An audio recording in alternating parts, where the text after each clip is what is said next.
Welcome everyone. Today's talk is going to be about noting and labeling.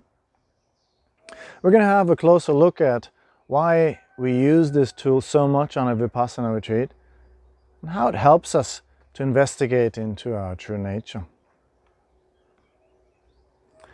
When we label, what we do is we use simple words to describe what is happening in the present moment experience on a physical or on a mental level. Any physical or mental phenomenon that arises in the present moment experience is observed and labeled. If there is, for example, an anxiety, then we can label it anxiety, anxiety. Often, especially in the beginning of our practice, we use these words 2 or 3 times in a row. What words you use are not that important as long as they describe what is happening accurately. What language you use is not important.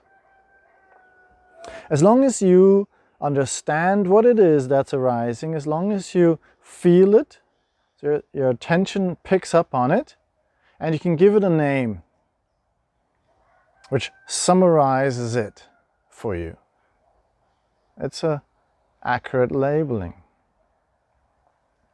In the beginning of a retreat, when our minds are busy, all over the place, labeling helps us to keep the mind in the present moment. A lot of meditators have difficulties keeping the mind on the object of observation. By labeling whatever it is that we are observing, we help the mind to stay on the object.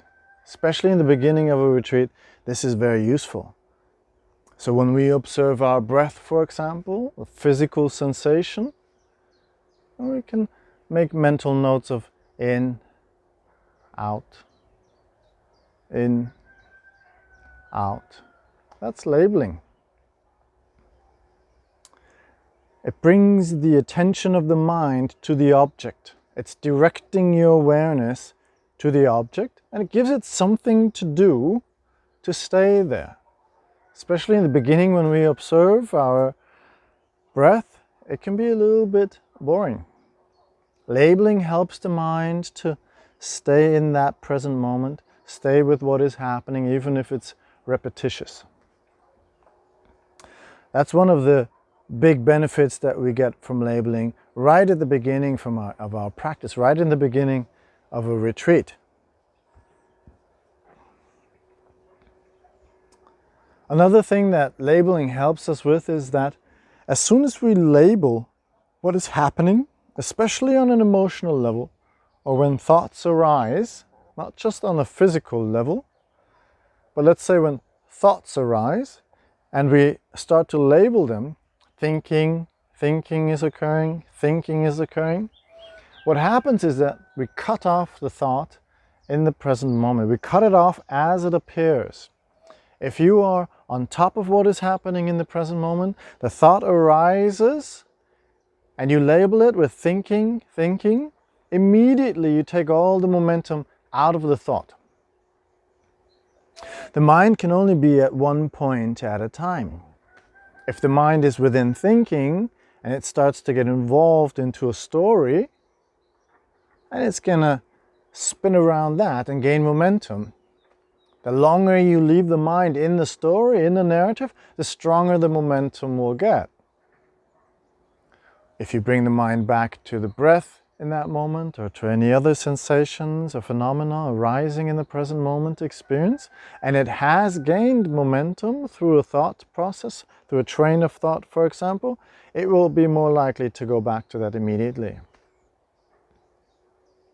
Whereas if you can cut it off in the beginning right away, and it can't gain much momentum, then it will stay with the object of observation easier.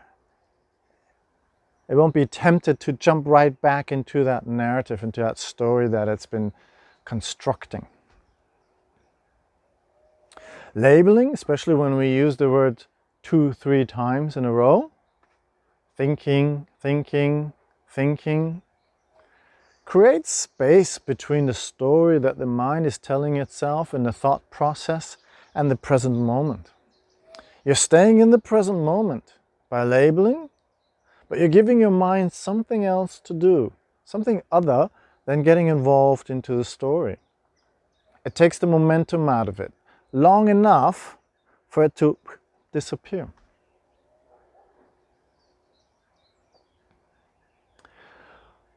When we label things, we start to create space between whatever it is that is arising in the present moment experience, be it a feeling or an emotion, a thought or a physical sensation, whatever it is. We create space between that and us who are taking on the role of a neutral observer.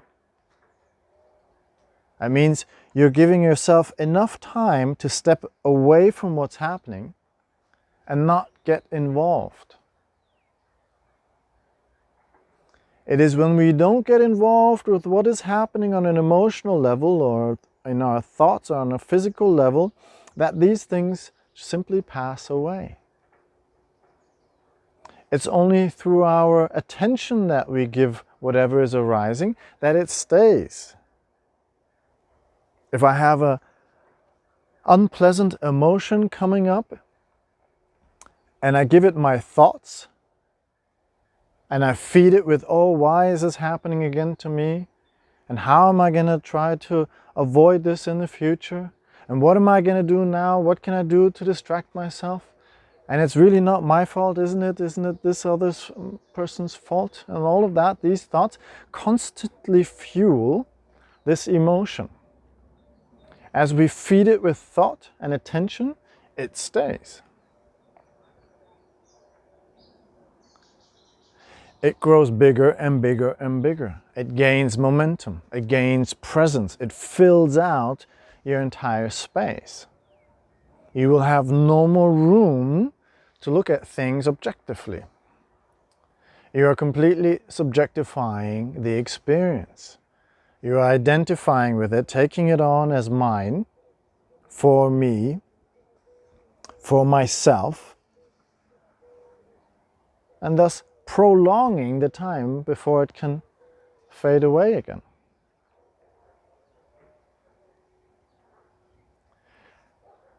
If you can make a habit out of noting what's going on in the present moment, giving it a label, you instantly cut off these momentums. You don't give anything any fuel to burn off on. What you do instead is you create this neutral space around it. And within this neutral space, things calm down very quickly.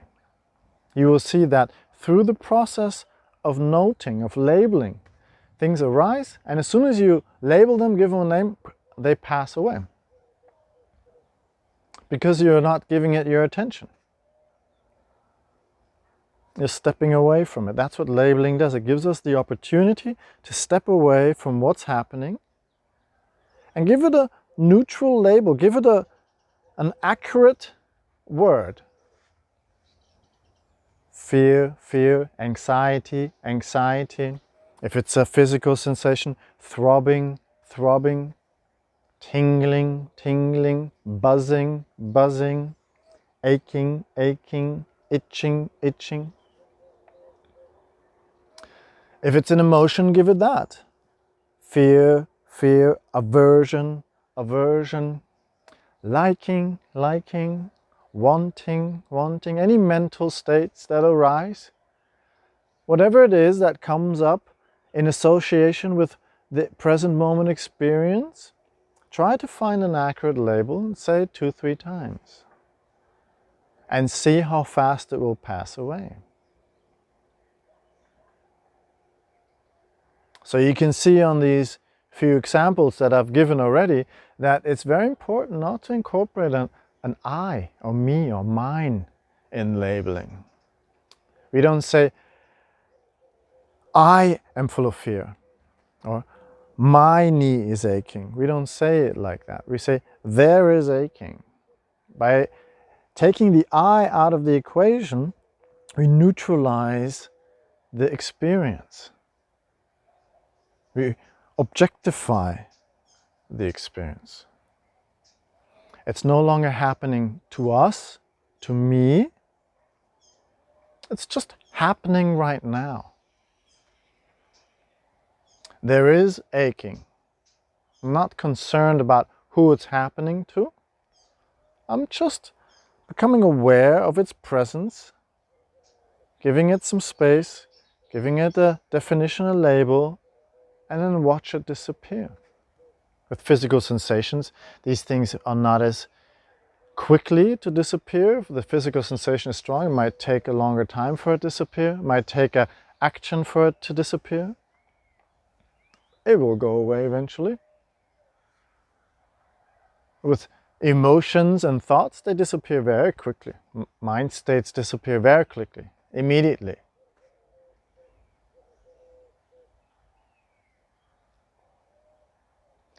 By not using the word I, me, myself, mine in the labeling process, we're not pushing our sense of self into the deeper layers of the structure that we're exploring. If I were to label things as mine and I happening to me, as I'm labeling them, as I penetrate the deeper layers of our structure, I would drag my sense of self with me into those deeper layers. It's the sense of self, obviously, that in the center of all Buddha's teachings is the main cause of all suffering. It's something that we want to find a distance to. It's the ultimate realization that there is no sense of self. I'm not going to get into that subject matter right now. It's complicated and very difficult for the mind to accept if you haven't seen it for yourself, if you haven't had any non-self insights yet.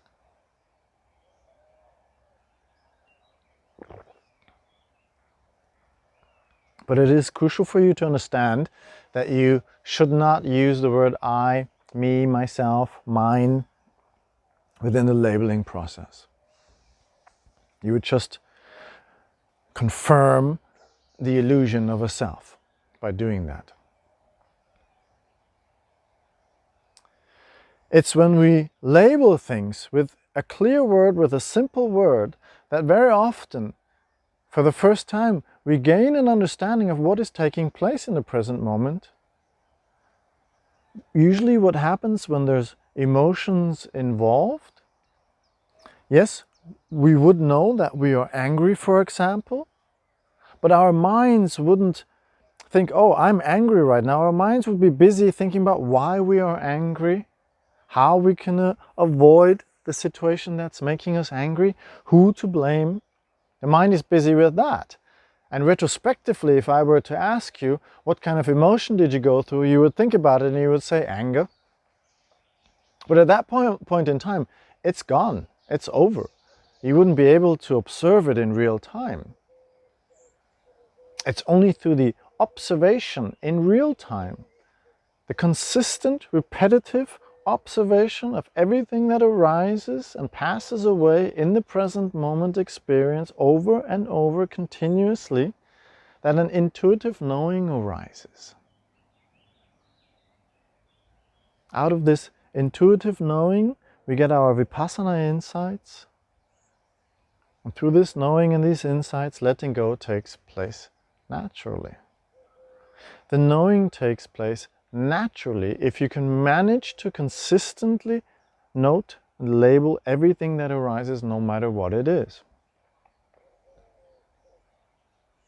Really, if you are on a Vipassana retreat, the only thing you need to do is look within you, arouse your awareness, directed internally to one of the 4 foundations of mindfulness: your body, your feelings, your emotions, your mind, mental states, or the Dhamma, and just label what's going on in that moment. If you can do that, all of the intuitive understanding of the process itself will arise naturally.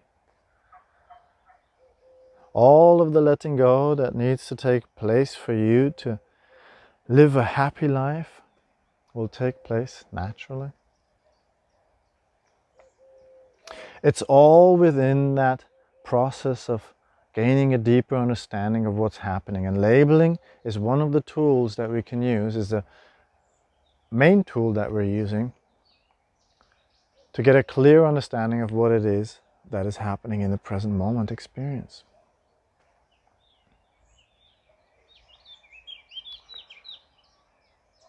As we progress on the retreat, as our mind calms down, concentration builds, we can stay within the present moment for longer periods of time.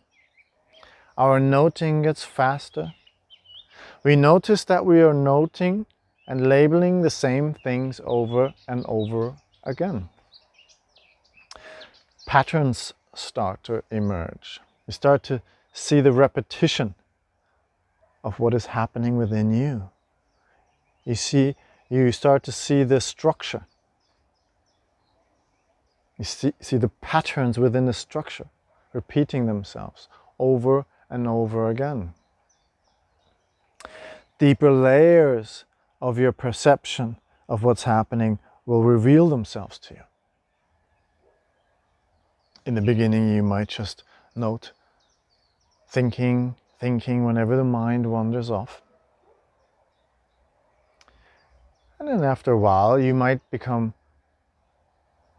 faster at it, and you might add another layer, and you'll be noting thinking, well, what about the future?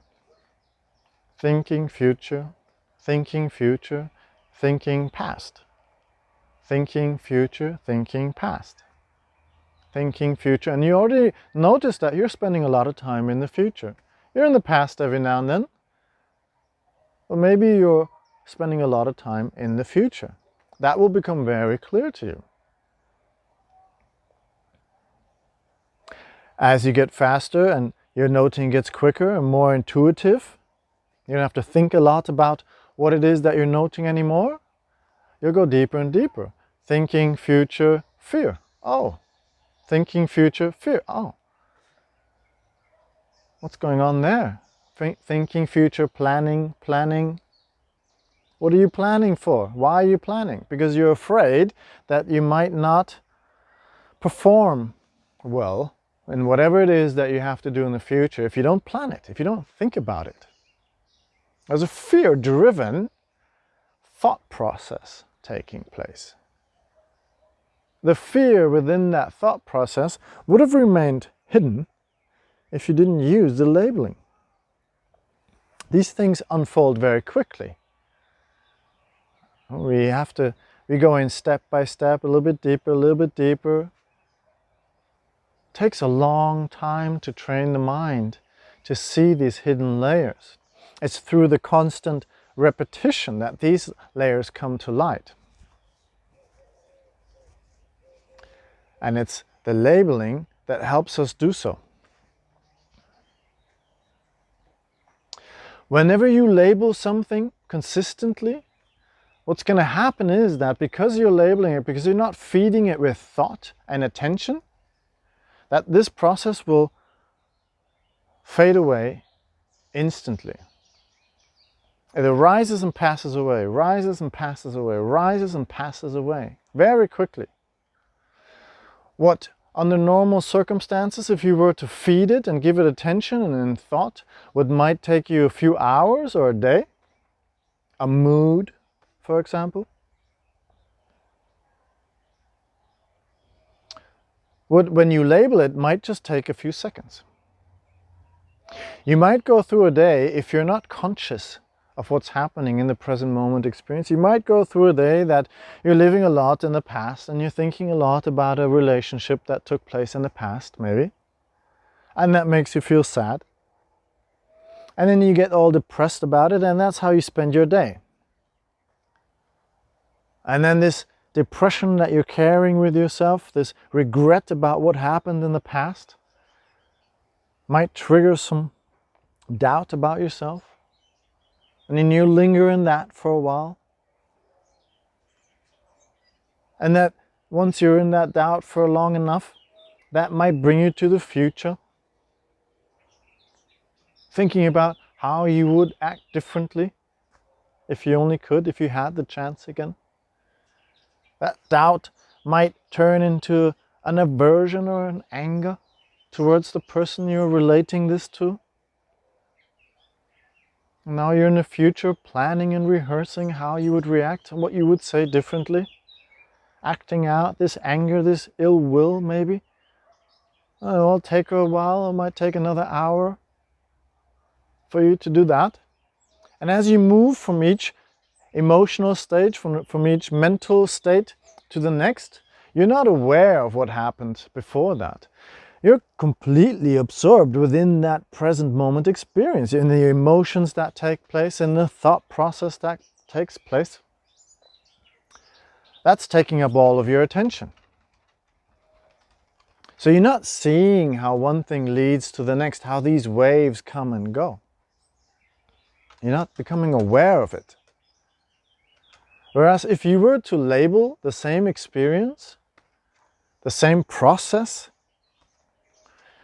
all of these waves that take hours or days maybe, they would get compressed to seconds. Yeah, there would be anger or sadness. There would be doubt immediately. Oh, there's sadness, memory, past, sadness. Boom, it would be gone. Next thing that would happen would be doubt. You would label that. You would label maybe the sensations that come with it. Tightness, heaviness, agitation. That will go away. Anger arises immediately. Future planning. Thinking, speaking, rehearsing. Ill will. Bum. All these things will come quickly. And because they come so quickly and because they leave so quickly, what happens is that you see the patterns. You see how these things come and go. Do that over a whole day and see how often that pattern will repeat itself. You might notice things like that you've been dwelling in your self-doubt, in your self-pity, which makes you feel really bad. And then immediately the next thought is influenced by that mood. You're thinking about a person, if something triggers you that you don't like in your environment, immediately that anger, that resentment that you've built up through your self-doubt is projected into that next situation. And you wouldn't even be making that connection. All you're doing is constantly reacting.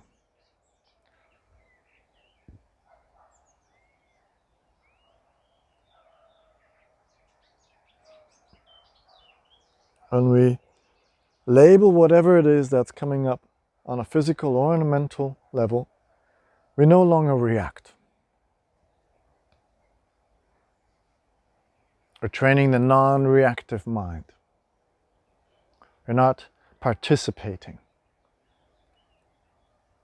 We're not getting engaged. We're not subjectifying. We're not making it into our experience. We're stepping back and simply observing what's there.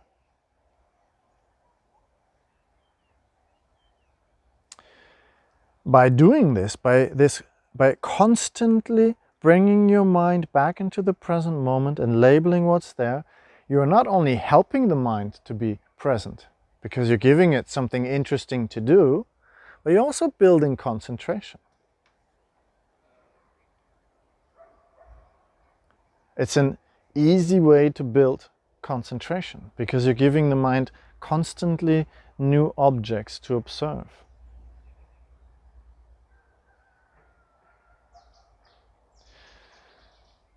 You're calming the mind down, you're training your concentration, you're shedding light on the structure, you're compressing time so you can see patterns more clearly. All of these things help us on a retreat to investigate into our true nature.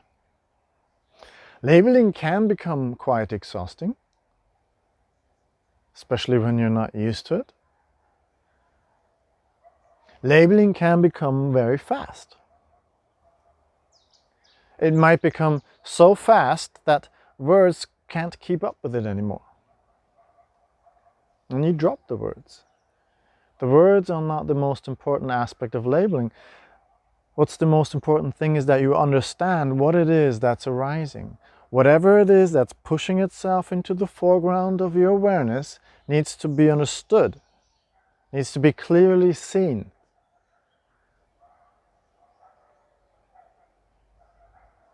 When these things come and go so fast that you can't use words, you drop the labeling. Just give it a check. Got it, got it, got it, got it. Tuck, tuck, tuck, tuck, tuck, tuck, tuck. In the beginning of your practice, labeling might be at a speed of 1 object per second, 1 every 2-3 seconds. If you can make it continuous, if you can build up a rhythm, that helps you to stay within the process of labeling and not get involved in the content which you're labeling. If you can make it a continuous rhythm, once every second, click, click, got it, got it, got it, got it, got it, got it, got it, got it. That's a good foundation to work with. And you will see how this speed will develop its own life, how this speed will pick up. Tuck, tuck, da da da da, tuck, tuck, tuck, tuck, da da da, tuck, tuck, tuck, tuck, da da da da. As things repeat themselves, it's like a flash that just reveals the whole structure, like a lightning bulb, where each change of direction is an anchor point in the chain reaction, in the causality of the present moment experience. And you can leave even the checking away. Just being aware, training your mind to be aware whatever it is that is arising in a present moment experience. The faster you will go, the more concentrated you are, the deeper you will penetrate these layers of your structure, and the more wisdom, the more insights will arise. It's when labeling gets very fast and there's no more space for getting involved and engaged in the experience that you become truly neutral.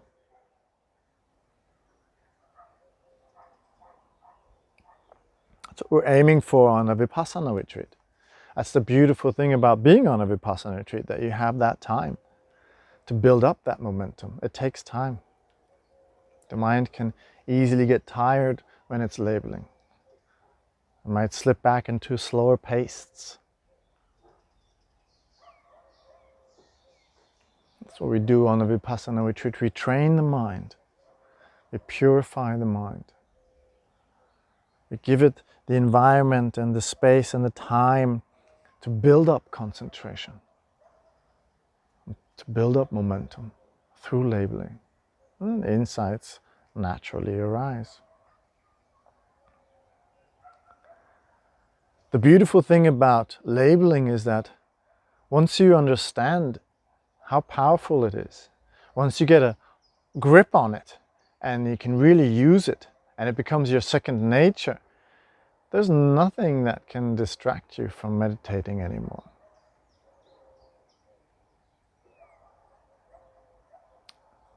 It's an investigative technique. And there's nothing that we don't investigate in. Anything that comes in through the 6 sense doors, anything that pushes itself into the foreground of your attention can be investigated. Internally and externally. And internally and externally, both at the same time. It's when you become skilled at this process that you will start to label what usually might be a distraction to you in your meditation, as if it were appearing within you. So you're sitting there and you might have an aversion against something in the past, thinking about the past, aversion, rehearsing the past, conversation. You're labeling that. And then somebody next to you is breathing very loud. They're going through an emotion in their practice. Something's coming up. And you find yourself constantly getting pulled over there. And if you're guarding the six sense doors, we're going to get into that as well. I'm going to describe that a little bit more in detail. You might just be labeling hearing, and then you come back, hearing, and then you come back, hearing, and you come back, and you find yourself just saying hearing, the same thing over again. And that might feel as if you are not gaining anything from that practice. It might feel like a distraction. And then the thoughts and the emotion will get quite strong. Can't she be more quiet? Isn't she noticing that she's distracting everybody in the meditation hall? These kind of thoughts might come up, emotions might come up, strong aversion will come up, body tightens up, mind starts to get agitated and fast. And there you are thinking, oh, I was just in the rhythm, I was just in it so nicely, I just had this beautiful rhythm going on of my labeling, and now I can't because she's distracting me so much. I'm going to go over there, I'm going to tap her on the shoulder and ask her to be quiet. That's what happens a lot to people. What you're not seeing yet is that you could just be labeling that. Hearing is occurring. Yes, that's the first layer. You can go much deeper than that. You can either choose to label your aversion, your thought process of planning, visualizing how to go over there, say something. You're blaming that your meditation is ruined. Blaming. You can label that. You can label what's happening within that person. Breathing. Strong emotions. You can label that external experience as well. If it's distracting you, if that's what's coming and pushing itself into your foreground, you can label that. And you will see that everything that you label externally corresponds with what you're labeling within you as well.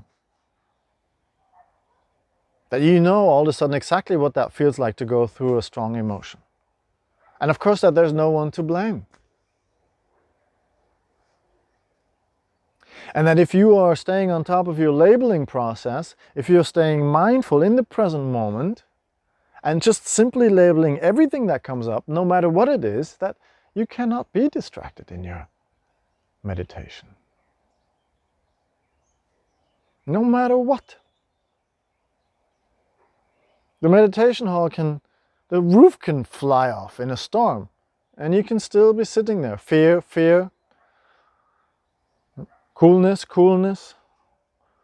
Rain, whatever it is that's hitting you. Panic around you, people getting up, running away. Panic, commotion. Noise. Visualizing, seeing yourself. Pictures coming up, you should be running. Intention to get up, intention to run. You can label all of that. As a matter of fact, the more difficult it is to label things, the better. It's easy to note and label things when you're sitting in a quiet meditation hall. It's when things get stirred up that it gets more difficult.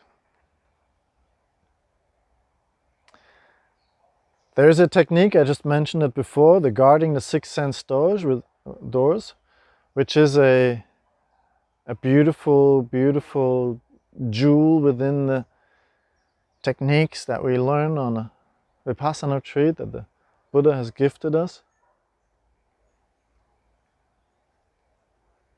When we guard the six sense doors, We create a certain spaciousness within us. We realize the spaciousness within us. And we just bring our presence into the space that's happening within us. There's an infinite space within all of us. This space is calm and quiet, still. It has no boundaries, no restrictions.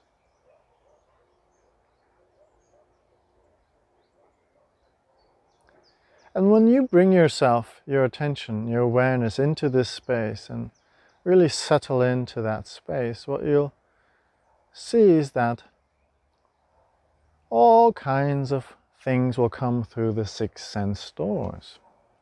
You have the 5 physical senses and the 6th mental sense. As you rest in this stillness within you, you might hear a bird singing.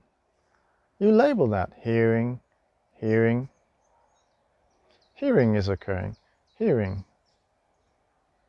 There might be an itch manifesting somewhere on your body, on your back. You label that itching, itching, itching. Immediately triggered by that itch, there might be an intention, a thought coming up, a desire to scratch, desire to scratching, intention to scratch, visualizing the process of what it takes to scratch. And then maybe your arm moves, scratching, scratching. Relief, there's a relief, relief. And you smell the incense, maybe that's burning in the hall. Smelling, smelling. Maybe you like it or you don't like it. Maybe you have an aversion against that particular incense. Disliking, aversion, aversion. Why is the wind blowing it my way? Aversion, aversion. Wishing to be somewhere else. Desire to sit somewhere else. Next time I'm gonna come, I'm gonna sit somewhere else in the hall. Thinking, planning, visualizing. You can label all these things. Touching, where you feel your bum touching the cushion or your knees. Touching your clothing. Another itching, hearing. There might be a breeze coming, touching your skin. Coolness. You always say it 2-3 times and notice how fast these things disappear. And the next thing fills that space within you. All you do is you stay within that space. And you just watch what comes by like you would watch the clouds on the blue sky. And you don't get involved with anything. You don't react to anything. You just neutrally label whatever it is that's occurring on a physical or on a mental level as accurate as you can. Sometimes you might find yourself, especially in the beginning, might find yourself not knowing how to label it. Okay, I've got this sensation going on, but what is it exactly? Is it a throbbing, or is it heat, or is it a buzzing? What is it? Well, in that case, you've already lost the present moment experience. You're already thinking. That's your next object. Thinking, contemplating, wondering, not knowing, indecisive, confused, whatever it is. You let that go. What's there right now? What's there right now? What's there right now? Right now.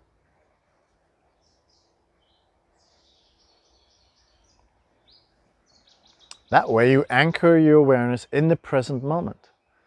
Continuously. That's the key for any insight to arise. Continuity. Continuity of neutral observation of whatever it is that's arising and passing away in the present moment experience within you. Not identifying, not subjectifying. There's no I, me, or myself involved in the whole process. It's just a continuous observation and a noting and knowing out of the noting, out of the constant noting, patterns will emerge. Intuitive understanding will rise in that space that you've created. And letting go will take place automatically. You might not even know that you're letting go yet. Letting go might become aware that you've been letting go once you look back. Letting go is not a decision that we make. If you decide to let something go, you're suppressing it. That's not letting go.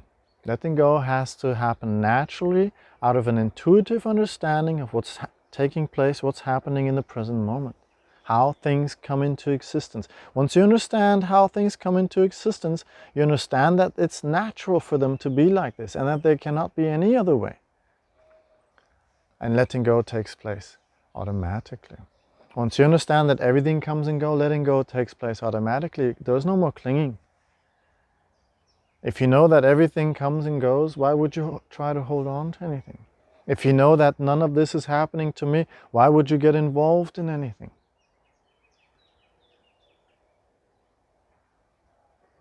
You start to see the intrinsic qualities of all phenomena taking place, but you also get to see the general characteristics.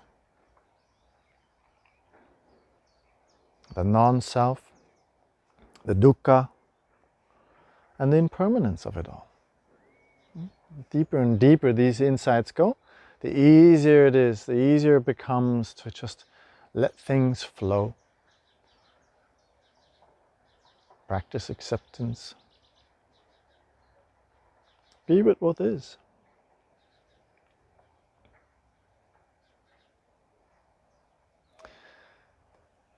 So that's an overview why we practice labeling on a retreat, why it is so important to become good at labeling. If you can become very good at it, if you can guard the six sense doors, if you can make that into a second nature, if you can switch it on at any given point in time, just switch to guarding the six sense doors, labeling what's happening in the present moment, what's coming through the senses into your awareness. You can cut off immediately by being aware of what's happening in the present moment. You've cut off the future and the past.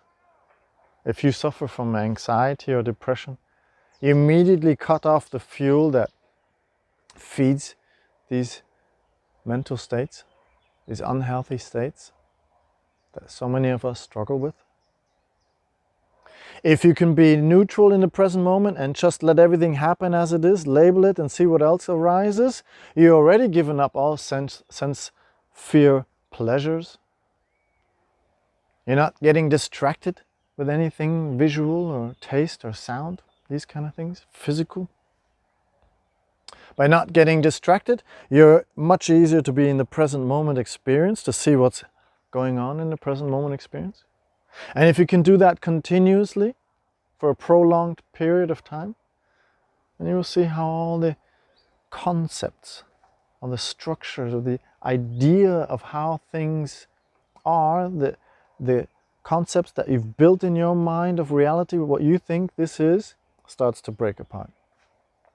So just by guarding the six sense doors alone, a lot of the truth can reveal itself to you. And if you are sitting in a doctor's office, if you're waiting for a dentist appointment, and you're sitting there in the waiting room, and your mind is going crazy, you're thinking about this, thinking about that, visualizing, is he gonna pull my tooth out or is he gonna drill into it, what's gonna happen? And you're sweating and your body is tight and your mind is racing and you just wanna leave. You switch to guarding the six sense doors, you cut off all thoughts. And with cutting off all thoughts, you cut off all emotions that arise out of thoughts.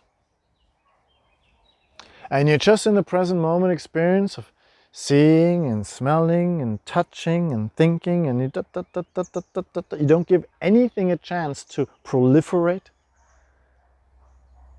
to kick off in a chain reaction, and you're free. You're free in that very moment. Even if you're not gaining any insights, you're gaining freedom in that very moment of all thoughts and emotions. You're freeing yourself of being in the future or in the past. And then you'll see, if you can be continuous with that, your name will be called up and you walk in there and you'll be calm, collected. And if you become very good at it, you can even continue guarding the six sense doors through the entire experience of the dental practice, whatever it needs to do, whatever it is. It's a beautiful tool. If you can cultivate it, if you can make it into your second nature, if you can call upon it when you really need it, when things get a bit rocky in life, it becomes a beautiful tool to have at your disposal. It's important for you to practice this when things are calm.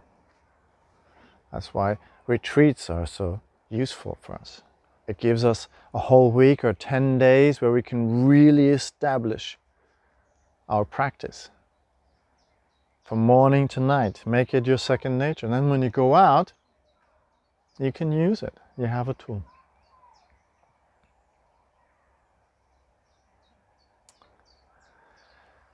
That should be it for now. Thank you for listening. I hope it shed some light on why we use labeling and the benefits of it. Keep tuned in, keep subscribing if you like, and hit the like button. It's what gives us, makes us visible on this channel. We hope to cover all the things that are important, that are connected to Vipassana retreats, and make it a little bit easier to understand. Thank you.